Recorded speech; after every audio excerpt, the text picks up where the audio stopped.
এই সৎকুর মহাজন ইউনূসকে বাংলাদেশের মাটি থেকে ইনশাল্লাহ বিতাড়িত করব। এটা আসলে স্বাধীনতা নয়, এটা হচ্ছে উচ্ছৃঙ্খলতা। প্রধানমন্ত্রী হিসাবে ফিরিয়ে নিয়ে আসবে।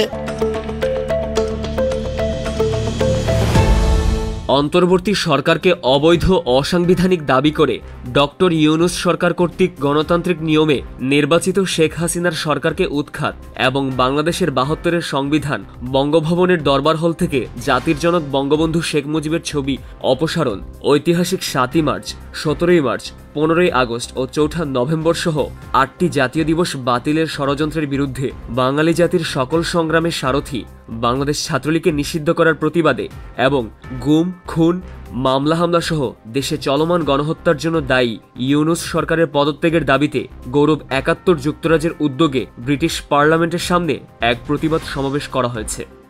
বৃহস্পতিবার দুপুরে এ প্রতিবাদ সমাবেশটি অনুষ্ঠিত হয়।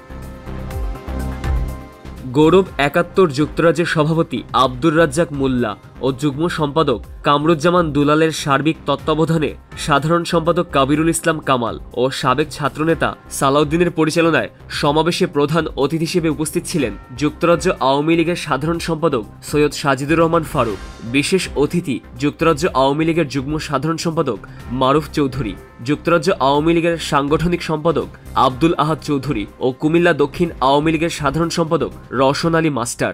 11-এর মতো আমরা আন্দোলনের দুর্গ গড়ে তুলে এই সৎকুর মহাজন ইউনূসকে বাংলাদেশের মাটি থেকে ইনশাল্লাহ বিতাড়িত করব। সেই প্রতিজ্ঞা আমরা নিয়েছি, ইনশাল্লাহ আমরা ঘরে ফিরে যাব না। হাউস অফ কমন্সের সামনে দাঁড়িয়েছি ব্রিটিশ সরকারকে জানান দেওয়ার জন্য বাংলাদেশে বর্তমানে অবৈধ ডক্টর ইউনূসের সরকার নির্বাচিত প্রধানমন্ত্রী জননেত্রী শেখ হাসিনাকে ওরা ষড়যন্ত্রমূলক ভাবে দেশ ত্যাগ করতে বাধ্য করেছে।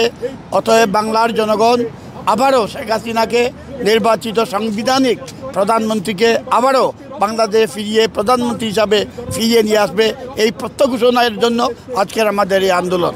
নির্বাচিত জননেত্রী শেখ হাসিনাকে ক্ষমতাচ্যুত করে সে ক্ষমতা দখল করেছে, সে মাস্টার প্ল্যান করে মেটিকুলাসলি ডিজাইন শান নিজের কথাই বলেছে, দীর্ঘদিন ধরে সে ষড়যন্ত্র করে সে জামাতি এবং হিজবুল তাইদেরকে নিয়ে আজকে দেশ চালাচ্ছে। আমরা তার তীব্র নিন্দা জানাই। আজকে বাংলাদেশের এই অবৈধ সরকারের কার্যকলাপের বিরুদ্ধে আমরা প্রতিবাদ জানাতে এই কমন পার্লামেন্টের সামনে এসেছি। কারণ বাংলাদেশে হত্যা, গুম, রাহাজানি যা চলছে এটা আমরা বরদাস্ত করতে পারছি না। পাশাপাশি যারা ৫ই আগস্টের পর মনে করছে স্বাধীন হয়েছে, এটা আসলে স্বাধীনতা নয়, এটা হচ্ছে উচ্ছৃঙ্খলতা।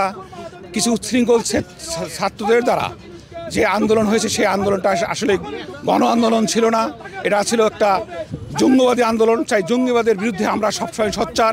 অন্যান্যদের মাঝে বক্তব্য রাখেন গোলাম ফারুক, জহিরুল ইসলাম, কাউন্সিলর শাহেদ আলী, আব্দুল মান্নান ফখরুল, জাকির হোসেন মাসুদ, মোর্শেদ হোসেন, শহীদ চৌধুরী, শামসুল হক কামাল, মিজানুল বাড়ি, মোহাম্মদ নাসিম, নূরজাহান মিফাতুল নূর, রুহিনা বেগম, রিনা কবির ও নাজমা সুলতানা নার্গিস প্রমুখ।